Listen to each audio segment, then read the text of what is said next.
14.7 gil push off of the net and get back out and exposed. So soon much thicker body.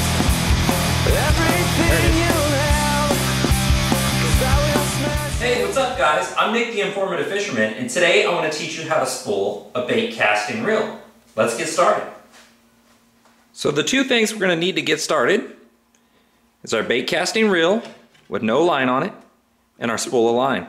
Right here I have some 17-pound mono, but you can spool up with anything of your choice, need it be braid, fluorocarbon line, or mono. So what I did, since I didn't have an extra pair of hands to help me out today, I simply clamped a common household pin right onto the side of my counter here, and I'm going to slide my spool right over it. And since I have a larger spool, it slid right over the head, but a lot of the time you'll have to pop the head off if it won't fit, and you can pop the cap right back on, and that'll actually stop that spool from sliding off on you, which is another great convenience. So a very important thing that you actually need to pay attention to is which way does the line actually come off of that spool. You want it to go on your reel the exact same way that it comes off the spool. So you can see as it comes off the top here and not off the bottom. So this is the way I want to feed it directly into my reel, right off the top, just like that. Now from that spool, you want to make sure the line feeds directly through your level line. And that's the little eye right in here. You want to make sure the line feeds right through there. And as you can see, it popped out over the top of my spool. But let me get a better angle for you. So now you can see that my line's going right through the line guide, level line right there, but it's over the top of the spool. That's not what we want. We actually want it to go under the spool. So I'm going to take the line and simply feed it right back under. Let me get that in view for you. Right back under the spool and out the back side. So now you can see right there, right under the spool, and I have it going right under my line release right there, my thumb release. So you don't want it to actually wrap over that.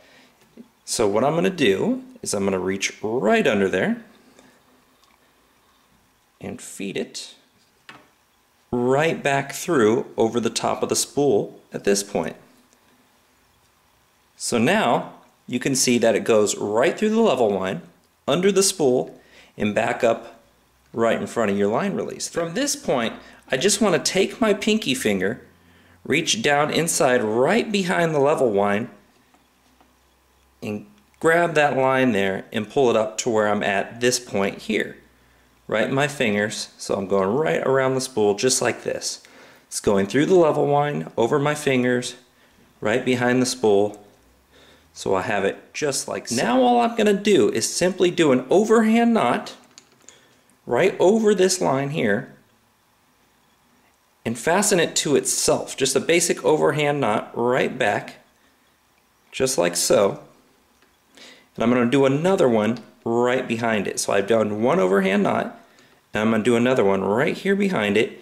And why I do such a basic knot like this is once I go to fasten this down, and I secure a little bit of pressure, it's just a basic slip knot. So as you can see, when I fasten it, it slides down right against the spool real tight, and it lays flat, which is a huge advantage. If I build too big of a knot, it won't lay flat, and when I start to put my line onto that spool, it'll build up right there, and that's not what I want. So now that I've fastened down my knot tightly to the spool, I have this long tag end, a line hanging off of here. And this is something I don't want. I still have my line running right back out the head of my level line there properly, and it's fastened down to the spool nice and tight, so I want to trim it pretty short. So let me get in there with my clippers. So I trimmed it. So let's just discard this piece of line. So let me zoom in for you a little bit here. And now you can see I have a little bit of a tag in the line there. Some people will think this is a little bit long, but what happens as I start to spool this line up, it's going to push that down. The advantage of this, if I happen to get down to my knot and it pulls real tight, this won't slip very far. If I cut it right up to the knot, that would possibly pull loose on a big fight. And so by having this, it's a good advantage. It will squeeze down just fine. So now you can see it's coming straight off the top. So the line memory is perfectly in angle with that. It comes off in this fashion and it's going right back onto my reel the exact same angle. So I want to make sure I keep my reel in line with this as much as possible. Now it's important to leave a little bit of pressure on that line, so I'm simply going to reach up here where it comes off the spool and put it right between my fingers real lightly, just as a very minor amount of pressure, just so that line's just past that point of sitting on there real loose. So I'm just a little bit of amount of pressure right there.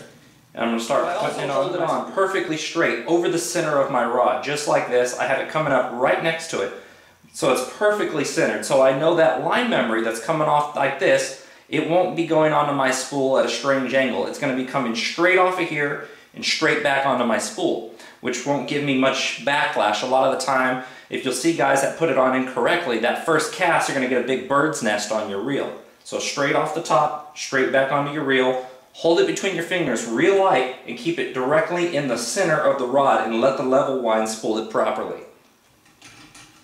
So while you're in the process of spooling up, it's good every now and then to stop, back off the pressure to make sure all the line on the spool doesn't just lift up like a bird's nest, which is good. It's not lifting up, so we're just going to keep on going. So we've got it all spooled up here. We're right up close to the top. You don't want to go too far up. You don't want to get it over the edge of that taper right there on the edge of your spool. Just like that. Bring it right up there. We're fully spooled. Loose line. It's not jumping up. No bird's nest. And there we have it. That's spooling a bait casting reel with Nick the Informative Fisherman. We'll see you next time. Thanks for watching.